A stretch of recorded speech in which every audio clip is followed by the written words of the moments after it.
is Nicolas. I'm what's left between lunch and you guys. There should be slides appearing pretty quickly.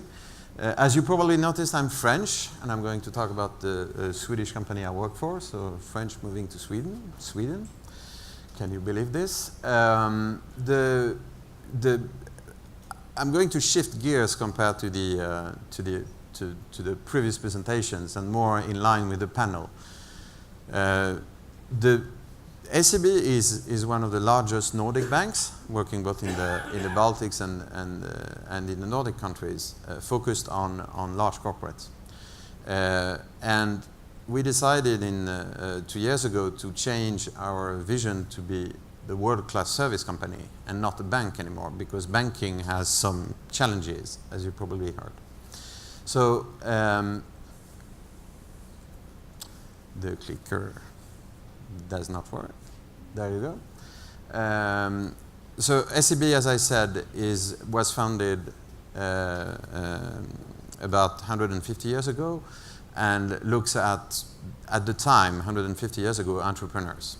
And the entrepreneurs at the time, they were called Ericsson, they were called ABB, and they were called IKEA during the whole career. So the DNA is very much to try to be in the forefront of the technology, because Sweden is a small country, the Nordics is a small region, and innovation is a driving force.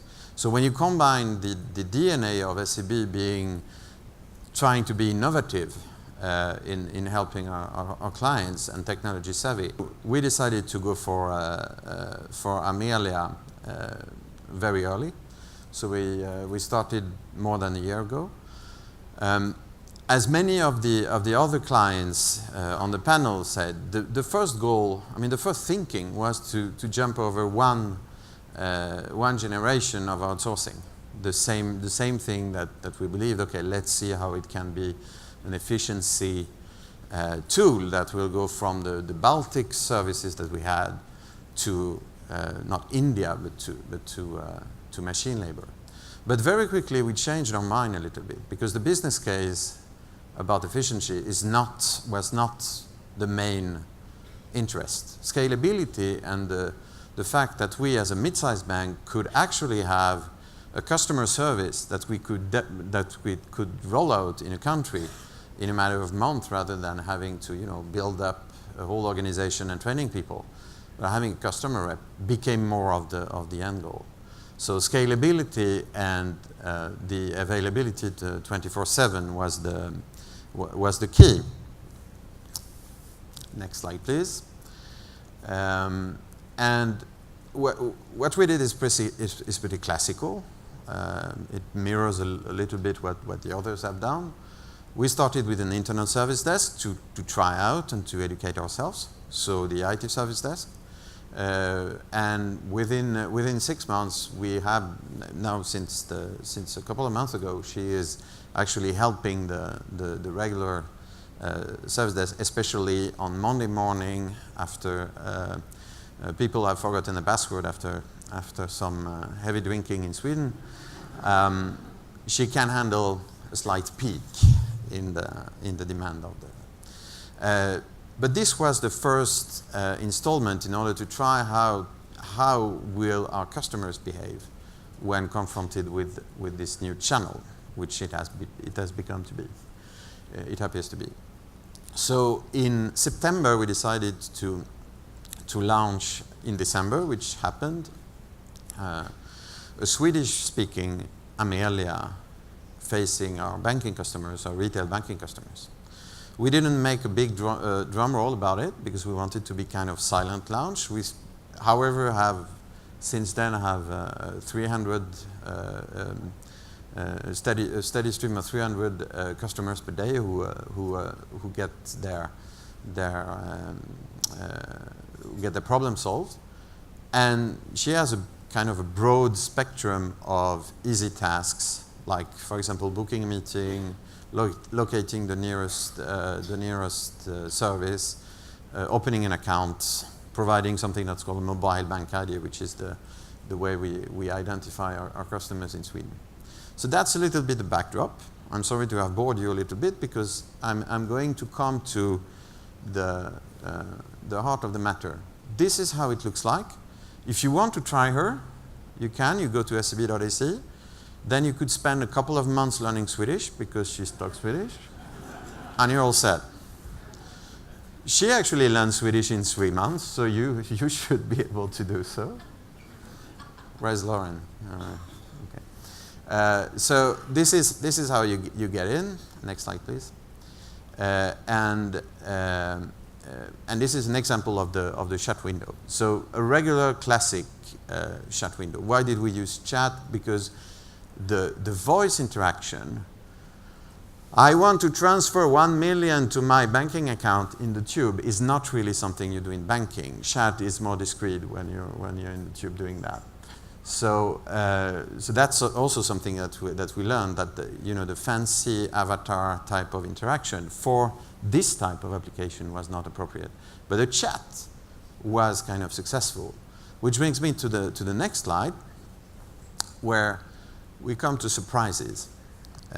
And that's what I would like to focus on the rest of my presentation. So now you have a little bit of background, but what did we find that was not what we expected?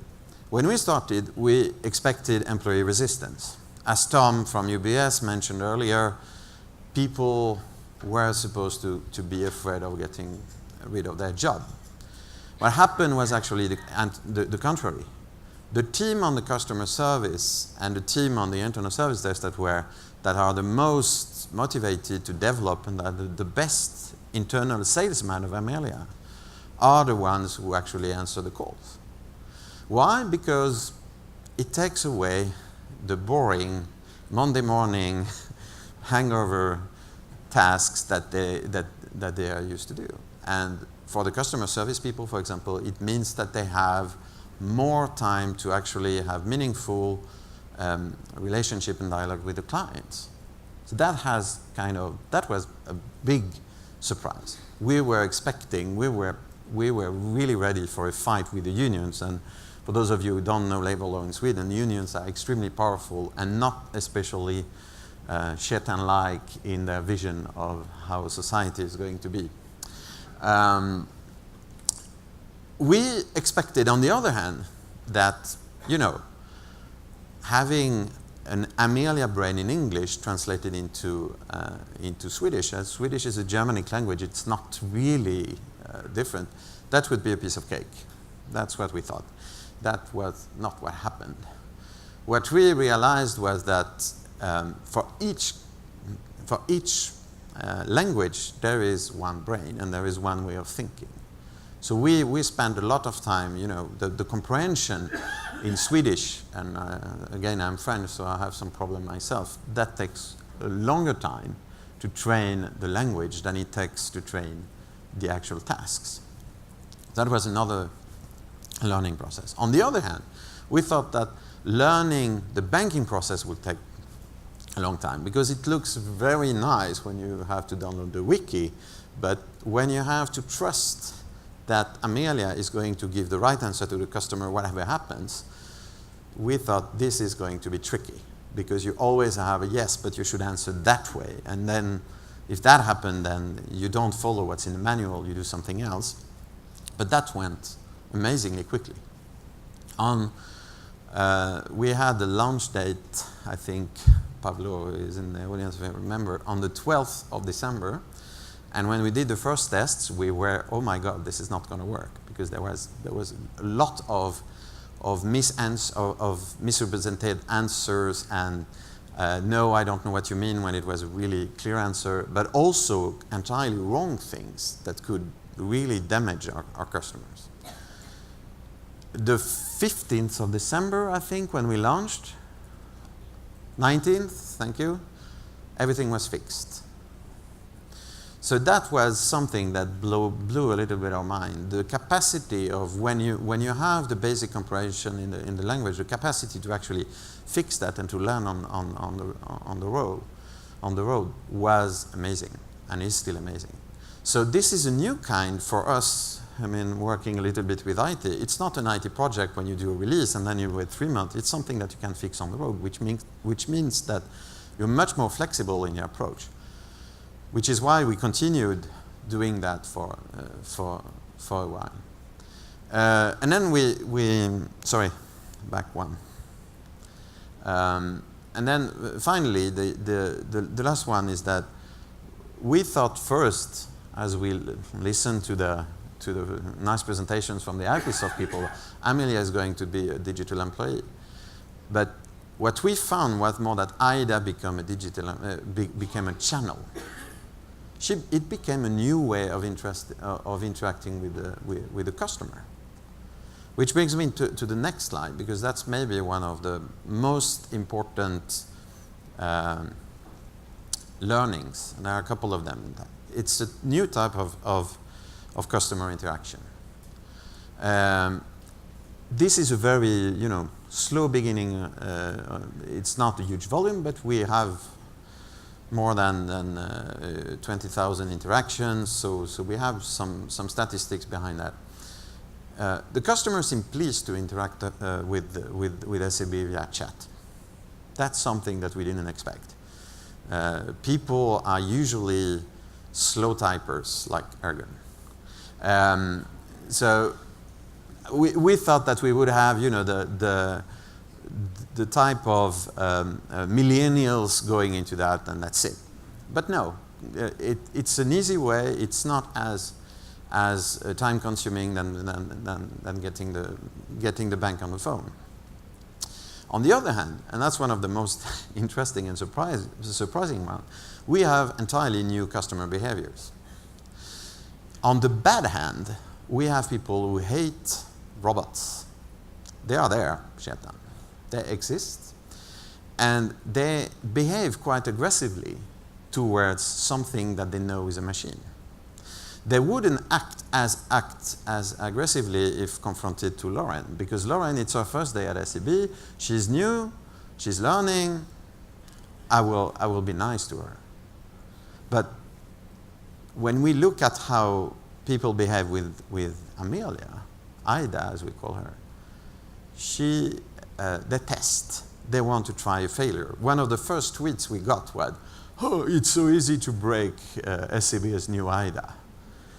Look, an error message." And that, I think, is something that we found two very, some kind of barbell type of curves where you have extreme behaviors. People who love that, and I'll come back to that in a second, and people who hate her. And that's something that I think we should reflect, because you might say, well, the people who hate her, they are backward, they are going to disappear, that's a time question. But we think that there is something psychological about knowing you're talking to a machine that makes you act in a different way. And that's something for you to consider. The positive part of it was that we reached a new group of customers we didn't have. People who didn't want to call or be in a branch office, they didn't go into a bank. But now they had a channel that they could use in order to become customer.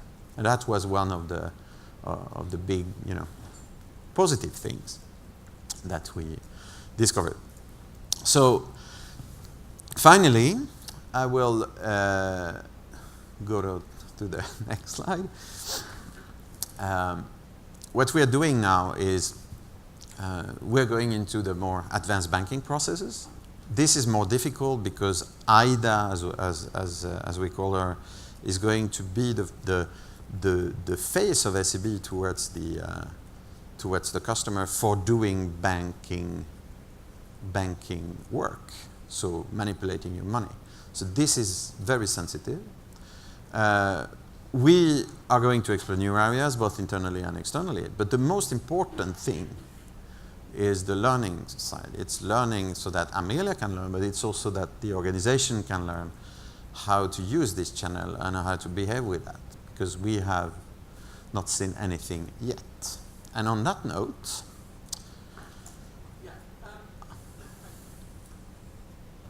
I was terrified I was going to fall over there. What percentage, I don't know whether you've got this stat, but do you know how many of the calls does Amelia complete without it escalating to getting a human involved? Does she... Without escalation is sometimes what she should do. Yeah. So if I take the whole, it's I think we are 90% roughly in completing, when you have a question, understanding and completing the tasks. So that's about 90%.